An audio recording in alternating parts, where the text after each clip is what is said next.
Mukapa tumuzi ko byinshi, bwa mbere na mbere ugupfa kwiwe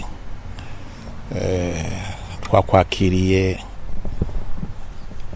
nabi kuko n'umugenzi w'u Burundi, n'umuntu yadufashije byinshi, ariko nk'uko babivuga twese niyo nzira. Ugupfa kwiwe rero nitwovuga yuko gutangaje kuko yarageze mu zabukuru. Bwa kabiri nuko tuzi yuko twese ariho tuzoca nkuko mpejeje kubivuga, rero tuvyakire gutyo, hanyuma twifatanye n'umuryango wiwe, twifatanye n'abatanzania babuze uwo mukuru w'igihugu, nibaza ko yarakomeye. Bwa kabiri uko nzi Mukapa ndamuraba ndamufatanya na Nyerere. Murazi yuko mwarimu Julius Nyerere ari umuntu yari afise ivyumviro bigera kure, n'umuntu ivyerekeye iterambere ry'igihugu ciwe ntiyabigarukiriza kuri Tanzania gusa, yabona yuko igihugu ciwe kizotera imbere ari uko n'ibindi bihugu byo muri Afrika, cane cane ibihugu byo muri aka karere navyo nyene biteye imbere, haba mu vyerekeye ukwigenga mu vya politike, haba no mu vyerekeye ugutera imbere. Uravye rero Nyerere ari mu bo bita mu Gifaransa aba panafricaniste, abantu bakunda ibihugu vya Afrika, bashaka yuko ibihugu vya Afrika bitera imbere. Uravye ibiba uravye iterambere riri mu bindi bihugu nk'Iburaya, Amerika n'ahandi.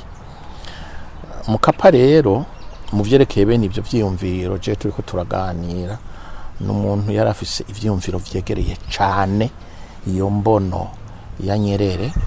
Ari naco gituma iyo uravye Mukapa ukuntu yakoze, Nyerere amaze nawe nyene kwitaba Imana, yagiye afata ijya ntumbero nyene. Nyerere yari yarafashe cane cane mu gutorera ikibazo iki gihugu cacu c'u Burundi, ugufasha ibihugu byo muri aka karere kuronka kwikukira, no gufasha ibi bihugu byo muri Afrika y'Epfo n'ibindi kubandanya bitera imbere.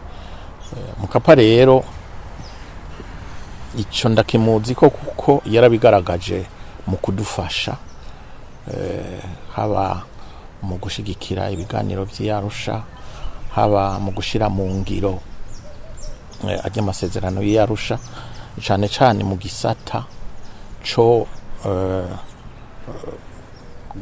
kuganira no muhari CNDD-FDD uri ku butegetsi uno munsi.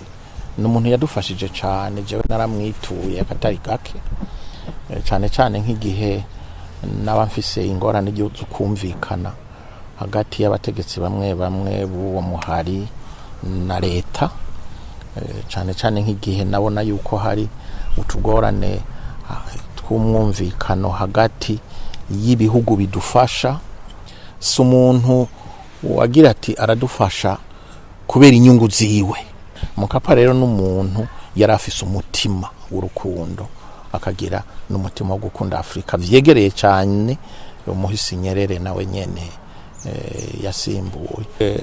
Muzobibona mu bihe biri imbere, tuzoronka kandi kajya ko kubica hirya no hino mu nyandiko zimwe zimwe tuzosohora, vyerekana uruhara yagiye agira kugira ngo bene izo nyungu usanga ziri hagati y'ibihugu cyangwa abayobozi b'ibihugu, cyangwa bene izo nyungu usanga ziriko zirateranya abene igihugu nk'uko babivuga, azirengera. Jewe rero novuga yuko ukubura ugufa kwa Mukapa kubabaje, kuko nkuko ndabivuze n'umuntu yakunda Afrika. Mwana nabibonye namwebwe kugene yitanze kandi akuze, kandi ubona neza yuko afise intege nke, ariko aremera kudufasha kugira ngo barabe yuko yotorera inyishu injyane zaje zikurikira zijya ngorane twagize kuva mu mwaka 2015. Yarakoze uko ashoboye. Igituma ndabivuga nuko twebwe twaragenda kabuhanuzi naho bamwe babifata ukundi, yaratubaza cyane ariko akagira ati none mwebwe mupfiki kuki mwe mudashaka kumva impanuro abandi bababwiye, tutahubwo bwira ubutumva. Urabona yuko yaragerageje ariko aragerageje agira ati jewe aho ngarukiriza na ku buryo hariho na bamwe bavuga bati mu byamuhitanye birimwo. Ibyo ni imvugo y'ikirundi ariko yarasanzwe nawe nyene afise amagara make muri ibi bihe bya nyuma, kandi twese niyo nzira cyane cyane iyo ugeze mu zabukuru. Nuko rero twabyakiriye, je novuga ko abarundi na twebwe twari dukwiye kwifatanya n'abatanzania kugira ngo mu mutima wacu duherekeze